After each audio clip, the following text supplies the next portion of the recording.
नरेंद्र भाई मोदी को मैं कहता हूं कि गुजरात तो पहले भी स्वस्थ था, उसको आपने उत्कृष्ट बना दिया है, इसके लिए आपका अभिनंदन। लेकिन मध्य प्रदेश और छत्तीसगढ़ बीमारू प्रदेश, उनको स्वस्थ बनाना और स्वस्थ ही नहीं ऐसी स्थिति लाना कि मन में इच्छा हो कि भारत में ही नंबर 1 न बने लेकिन विश्व में भी उसकी गिनती होने लगे, यह जो स्थिति लाई है इसके लिए मैं शिवराज जी का बहुत बहुत अभिनंदन करता हूँ। यह है बयान की वो चिंगारी जिसे सुलगाया था बीजेपी के पूर्व अध्यक्ष लाल कृष्ण आडवाणी ने। जिस वक्त पूरी बीजेपी में मोदी की जय जयकार हो रही थी, उस वक्त आडवाणी दुनिया को बताना नहीं भूले कि शिवराज मोदी से बेहतर है। जाहिर है कि इस तरह की तुलना जो है वो आज के माहौल में राजनीतिक जो स्थिति बीजेपी की है उसमें ये एम्बैरेसिंग है दोनों ही नेताओं के लिए। दोनों नेता किसी तरह से तुलना की स्थिति में भी नहीं है और न दोनों के बीच कोई प्रतिस्पर्धा जैसी कोई चीज दिखती है, लेकिन ये प्रतिस्पर्धा क्रिएट की जा रही है उन लोगों के जरिए जो नरेंद्र मोदी को कहीं न कहीं किसी रूप में पसंद नहीं करते। आडवाणी ने अपने बयानों से गुजरात के मुख्यमंत्री नरेंद्र मोदी के मुकाबले मध्य प्रदेश के मुख्यमंत्री शिवराज सिंह चौहान को उतार दिया। उस वक्त शिवराज ने तुरंत सफाई पेश कर दी कि मोदी उनसे सीनियर हैं। मोदी जी हमारे बड़े भाई हैं, सम्मानित नेता हैं। अरे मैं पहले भी कह चुका हूं, वो मुझसे ज्यादा सीनियर है, सक्षम है और योग्य है। राजनीति के खेल में सीनियर जूनियर नहीं होता, ये बात खुद शिवराज सिंह भी जानते हैं। लेकिन जब बात आई मध्य प्रदेश में जन आशीर्वाद यात्रा की तो शिवराज पूरी तैयारी के साथ उतरे। पोस्टर खूब लगे लेकिन मोदी का कहीं जिक्र तक नहीं आया।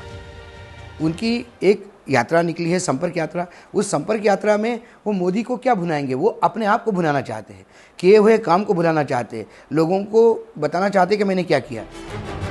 शिवराज सिंह ने कभी सीधे नहीं कहा कि वो प्रधानमंत्री पद का उम्मीदवार बनने की ख्वाहिश रखते हैं, लेकिन जानकार मानते हैं कि शिवराज सिंह चौहान ने कभी हथियार डाले भी नहीं। और लोकसभा चुनाव तक क्या सीन होगा ये कहना मुश्किल है, लेकिन विधानसभा चुनाव तक जरूर ये लड़ाई शुरू हो जाएगी, क्योंकि नरेंद्र मोदी की जो वर्किंग है उसमें वो टिकट बंटवारे से लेके हर चीज़ पे चाहेंगे अपना कब्जा।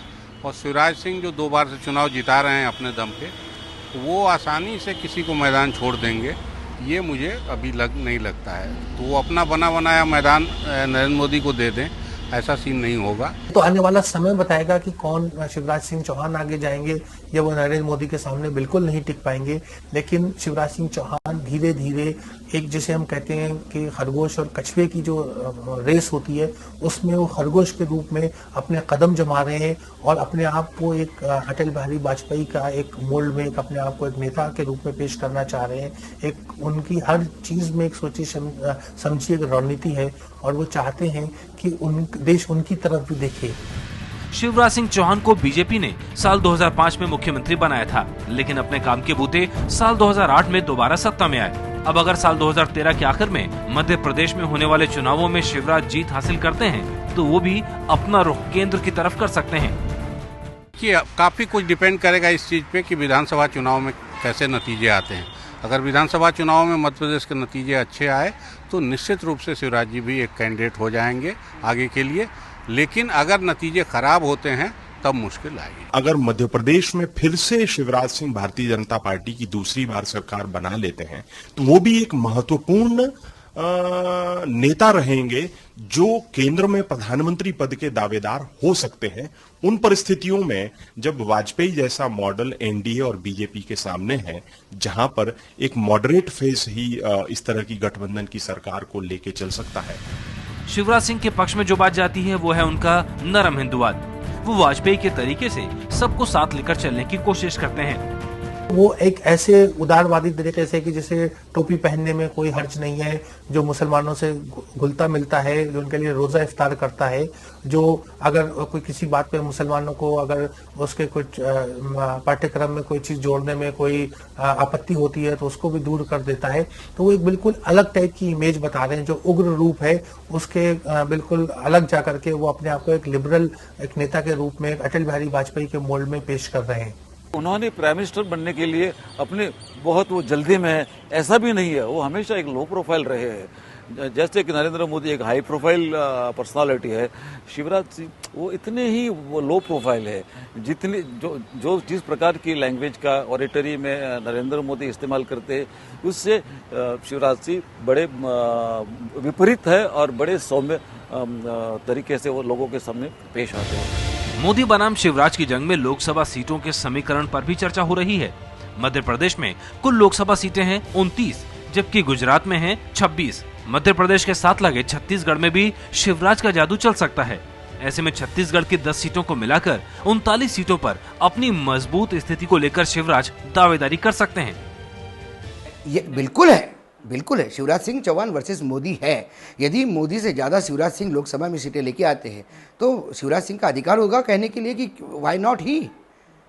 और उसके बाद वो ऐसा एक चेहरा है जो सबको साथ में लेके चलता है। जानकारों का मानना है कि लोकसभा चुनावों से पहले बेशक नरेंद्र मोदी का डंका बीजेपी में बज रहा हो, पर चुनाव बाद के समीकरणों में शिवराज सिंह ज्यादा कामयाब साबित हो सकते हैं।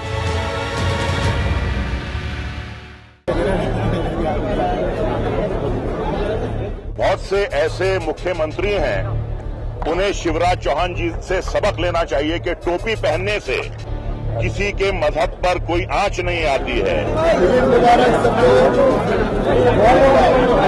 चमन में इख्तिलाफ रंगोबू से बात बनती है। हम ही हम है तो क्या हम है, तुम ही तुम हो तो क्या तुम हो।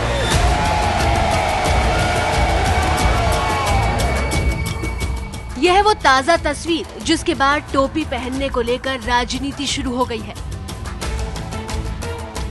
मध्य प्रदेश के मुख्यमंत्री भोपाल के ईदगाह में लोगों को ईद की मुबारकबाद देने पहुंचे थे। मंच पर शिवराज के साथ कांग्रेस से जुड़े रजा मुराद भी मौजूद थे। रजा मुराद ने शिवराज को गले लगाकर ईद मुबारकबाद तो कहा ही, लेकिन बिना मोदी का नाम लिए उन पर हमला भी कर दिया। हालांकि ये प्लेटफॉर्म जो है ये पॉलिटिकल बात करने का नहीं है, लेकिन बहुत से ऐसे मुख्यमंत्री हैं, उन्हें शिवराज चौहान जी से सबक लेना चाहिए कि टोपी पहनने से किसी के मजहब पर कोई आंच नहीं आती है। किसी की खुशियों में शामिल होने से किसी का धर्म भ्रष्ट नहीं होता। बीजेपी के ही मुख्यमंत्री को बगल में खड़ा करके उन्हीं के ही पार्टी के एक मुख्यमंत्री पर हमला बोल रहे थे मुराद टोपी से शुरू हुए और बात को पीएम की कुर्सी तक ले गए। अगर आपको इतनी सबसे बड़ी जिम्मेदार कुर्सी पर बैठना है तो पूरी कौम को, पूरे मुल्क को आपको अपने साथ लेकर चलना होगा। शिवराज जी की जो लोकप्रियता है वो किसी और मुख्यमंत्री से कम नहीं है। ये हर साल आते हैं, मुसलमान भाइयों को आकर ईद की मुबारकबाद देते हैं, टोपी पहनते हैं। टोपी पहनना जो है बहुत अच्छी बात है, किसी को टोपी पहनाना बहुत बुरी बात है। इसी की कसर बाकी थी जो शिवराज से सबक लेने की बात कहकर मुराद ने वो भी पूरी कर दी। मोदी पर हमला होता रहा लेकिन शिवराज चुप रहे। दरअसल मोदी पर हुए इस हमले के पीछे 18 सितंबर 2011 की एक घटना है। मोदी सद्भावना उपवास पर बैठे हुए थे। एक इमाम ने मोदी को टोपी पहनानी चाहिए, लेकिन मोदी ने टोपी पहनने से इनकार कर दिया था। मोदी का एक इनकार बड़े विवाद की वजह बन गया। मोदी पर कांग्रेस से लेकर जेडीयू तक ने हमला बोला था। ये देश प्रेम से चलेगा, मोहब्बत से चलेगा, गले मिलने से चलेगा। इसमें कभी टोपी भी पहननी पड़ेगी, कभी टीका भी लगाना पड़ेगा और सबको बराबर की खुशी के साथ स्वीकार करना चाहिए। तकरीबन 2 साल पुराना ये टोपी विवाद फिर जमीन से बाहर आ गया है। मोदी पर हुए हमले का जवाब देने पार्टी के कई नेता आगे आ चुके हैं। जो हिंदी फिल्मों के विलन हैं, बॉलीवुड की भाषा बेहतर जानते हैं, असली जिंदगी कम समझते हैं और जो असली लाइफ का हीरो है उसके विषय में ऐसी बात कर रहे हैं तो उनके बारे में कुछ ज्यादा कहना बनता नहीं है, सिवाय इसके कि उन्होंने अपना अज्ञानी होना दिखा दिया है। क्योंकि गुजरात मात्र एक ऐसा प्रदेश है जिसमें मुसलमान सबसे ज्यादा सिक्योर है, उनकी सबसे बेहतर तरक्की हुई है।